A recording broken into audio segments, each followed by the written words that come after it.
Welcome to Culture Summerside's Clothesline Theatre.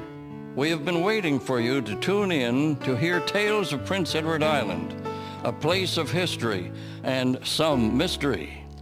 You may be surprised by the true stories that have been unearthed and brought to life by our radio dramas. We invite you to settle into a comfortable chair and let the voices and sounds trigger your imagination as you hear the following dramatic story.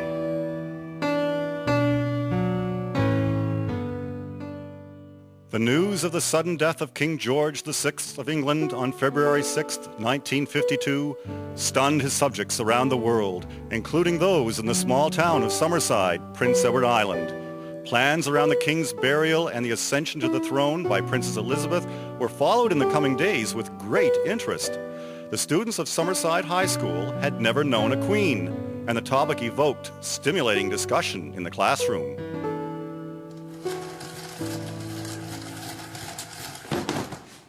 Helen, want to go with me to the Capitol Theatre on the weekend? How can you think of going to the movies when the king has died? I'm sad about his passing, but the movie will take my mind off it. Besides, it's a double bill. The Painted Hills starring Lassie, and The Insurance Investigator, which is about a double indemnity fraud, and they're in Technicolor. What do you say, Helen? I'll have to ask my parents, Charles. Mom and Dad are really big on the royals. They might not think it respectful. Students, please take your seats. We will not sing God Save the King this morning. It's going to be really strange to sing God Save the Queen. With a girl as queen, it would probably be God Save Us All. Excuse me, Rodney? That remark was uncalled for. If you were reading the journal Pioneer, you would have seen the article about how England has always flourished under queens. That's right. It was under the leadership of the first Queen Elizabeth that the Spaniards were stopped from invading England in the 16th century. Excellent, Catherine. The Elizabethan era is in fact when England began to realize her greatness in many fields, such as literature, the arts, and world exploration, all thanks to the guidance and support of Queen Elizabeth. And Queen Anne was on the throne when Scotland and England reunited in 1707. That's one of the reasons so many of us Scottish people are here in Prince Edward Island. How we suffered at the hands of the English. But it has been good for the island having all us industrious Scots here. Bet none of you knew that we are the most Scottish province in Canada. I'm rather surprised you would know that, Dick. You never fail to amaze me. Too bad you brought the bagpipes with you. And it is during the reign of Queen Victoria that the British Empire was established. Churchill said in his broadcast on the radio the other night, "Famous has been the reign of our queens. Some of the greatest periods of our history have unfolded under their scepter." I think we will be just fine under the reign of Queen Elizabeth II, Rodney.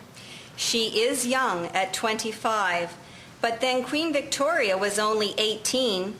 The paper says she's been training all her life to be our queen. When she took the oath of ascension yesterday, this is what she said.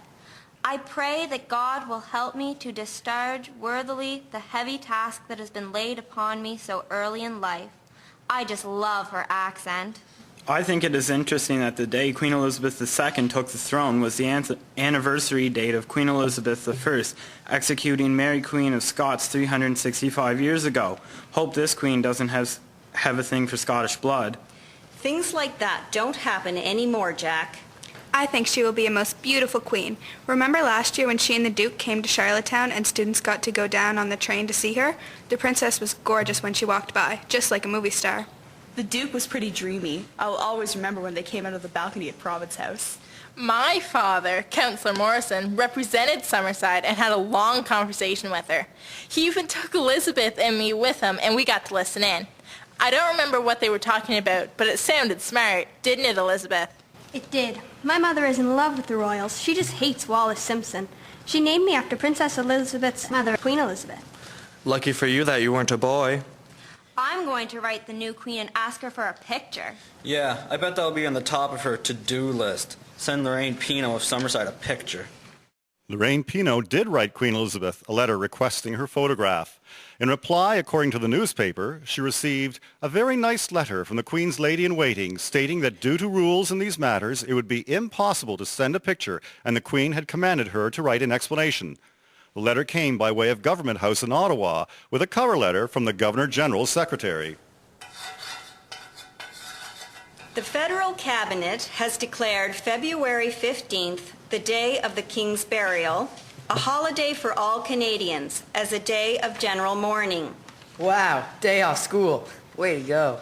No, Rodney, it will not be a day off.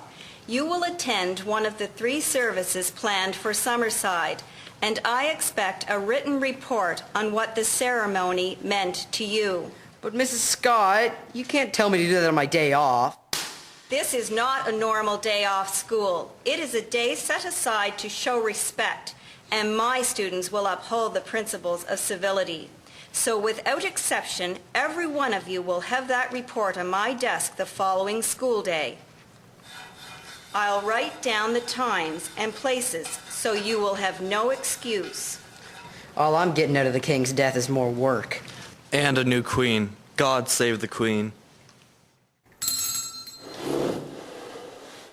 Hey, Charles, I'll pay you to go to the service and write my report for me. Do one for me, too. Get lost, you two. So, Helen, when will you know about the movies? Maybe my mother will do it for me.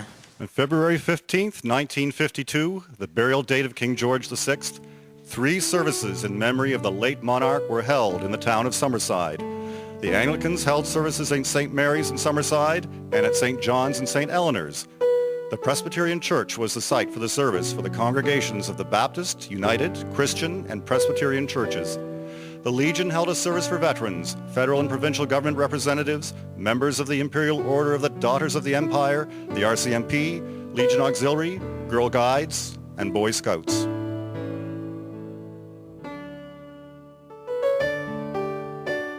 Students discuss Queen's rise to the throne, 1952. The introduction was by Lowell Eustis. The narrator was Stuart Smith.